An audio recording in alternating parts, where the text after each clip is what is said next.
Hello दोस्तों, आप सभी का स्वागत है मेरे YouTube channel MK life studio पर। बहुत समय पहले प्राचीन काल में एक राज्य में एक राजा राज करता था। उस राजा के बगीचे में एक बड़ा सा पेड़ था। उस पेड़ पर एक चिड़ा और चिड़िया रहा करती थी। राजा सुबह और शाम को अपने बगीचे में टहलने के लिए जाता था। एक दिन राजा ने देखा कि चिड़ियों का घोंसला नीचे पड़ा हुआ है। जब नज़दीक जाकर देखा तो घोंसले के अंदर 4 अंडे थे, जिसमें से एक अंडा फूट गया था और उसमें से एक चिड़िया का बच्चा बाहर आ गया था। वह बिल्कुल ठीक था। राजा ने सिपाहियों से कहकर घोंसले को वापस पेड़ पर रखवा दिया। कुछ दिनों बाद बाकी अंडों में से भी बच्चे बाहर निकल आए।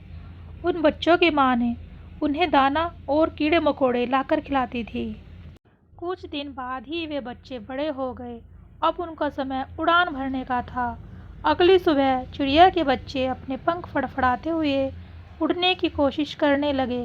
वे थोड़ी दूर जाते, उड़ते और फिर वापस आ जाते। यह दृश्य राजा देखता रहता था। उनमें से एक चिड़िया शांत बैठी हुई बाकी चिड़ियों को उड़ते देख रही थी। वह स्वयं उड़ने की कोशिश नहीं कर रही थी। उन चिड़ियों की माँ उसके पास जाकर चोंच से धक्का देकर उसे उड़ाने की कोशिश कर रही थी, लेकिन वह उड़ती नहीं। थोड़ा सा खिंचक कर वहीं बैठ जाती। अब अगले दिन सभी चिड़िया भोजन की तलाश में उड़ गए, पर यह चिड़िया वहीं बैठी रह गई। राजा ने देखा कि चिड़िया अकेली बैठी हुई है। राजा को बड़े ही आश्चर्य हुआ कि चिड़िया उड़ क्यों नहीं रही है। ऐसे कब तक इसकी माँ इसे दाना खिलाएगी। राजा ने सिपाहियों से कहा, जाओ पेड़ पर चढ़कर उसे उड़ाओ। एक सिपाही पेड़ पर चढ़कर उसे उड़ाने की कोशिश करने लगा, लेकिन वह चिड़िया एक डाल से दूसरी डाल पर भाग जाती, लेकिन वह पेड़ छोड़कर नहीं जाता। राजा ने सिपाहियों से कहा, जाओ पेड़ पर चढ़कर उसे उड़ाओ। एक सिपाही पेड़ पर चढ़कर उसे उड़ाने की कोशिश करने लगा, लेकिन वह चिड़िया एक डाल से दूसरी डाल पर भाग जाती, लेकिन वह पेड़ छोड़कर नहीं जाती।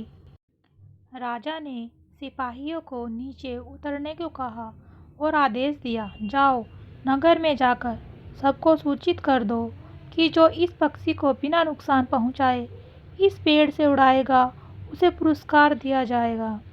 सैनिक ने पूरे नगर में जाकर सबको सूचित कर दिया। अगले दिन बाकी चिड़िया भोजन जुटाने के लिए निकली और वह चिड़िया वहीं बैठी रही। कुछ देर बाद ही राजा के बगीचे में भीड़ जमा हो गई। सब लोग तैयार थे। एक एक करके सभी ने उसे उड़ाने की कोशिश की। कोई पेड़ की डाली को हिलाता तो कोई उसे पकड़कर हवा में छोड़ देता, लेकिन वह वापस पेड़ पर आकर बैठ जाती। अंत में सब हार कर वापस चले जाते हैं और राजा भी महल चला आता है। उसी शाम महल में एक आदमी राजा से मिलने आता है। वह कहता है, महाराज, मैंने सुना है कि आपने किसी पक्षी को उड़ाने पर पुरस्कार दिलाने का ऐलान किया है। राजा ने कहा, हाँ, लेकिन कोई भी इसे उड़ा नहीं सका। अब तुम क्या कर लोगे। उस आदमी ने कहा, महाराज, मैं बाहर गया हुआ था। मुझे खबर कुछ देर पहले ही मिली, नहीं तो मैं सुबह ही इस काम को निपटा लेता। चिंता मत करिए महाराज, हर दिन सुबह यह अपने साथियों के साथ ज़रूर उड़ने लगेगी। सुबह मैं इसे उड़ा दूंगा। मैं आज रात यहीं रुकता हूँ। सुबह होते ही वह आदमी राजा के पास दौड़ता हुआ आया और उन्हें जगाया।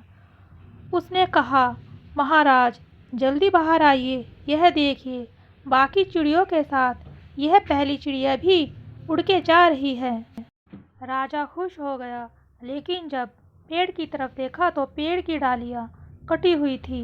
राजा ने, तुमने बिना अनुमति लिए इस पेड़ की डाली क्यों काट दी। उस आदमी ने कहा, महाराज, उस चिड़िया को उड़ाने के लिए पेड़ की सभी डालियाँ काटना ज़रूरी था, क्योंकि वह चिड़िया अपने आरामदायक स्थिति में रहना चाहती थी। क्योंकि उस पेड़ पर ही बैठे बैठे सब कुछ मिल रहा था। उसकी माँ उसे दाना देती और वह सिर्फ बैठी रहती। जब मैंने पेड़ की डालियाँ काट दी तब उसके पास उड़ने के सिवाय कोई रास्ता नहीं बचा और वह उड़कर चली गई। और अब वह ज़िंदगी की तकलीफ़ और खुशी सभी सही अनुभव कर पाएगी। राजा ने उसकी सोच की तारीफ़ की और उसे पुरस्कार देकर विदा किया। दोस्तों, आपको यह कहानी चिड़िया और पेड़ की कहानी कैसी लगी? नीचे कमेंट करके ज़रूर बताएं और अगर अच्छा लगे तो शेयर भी ज़रूर करिए।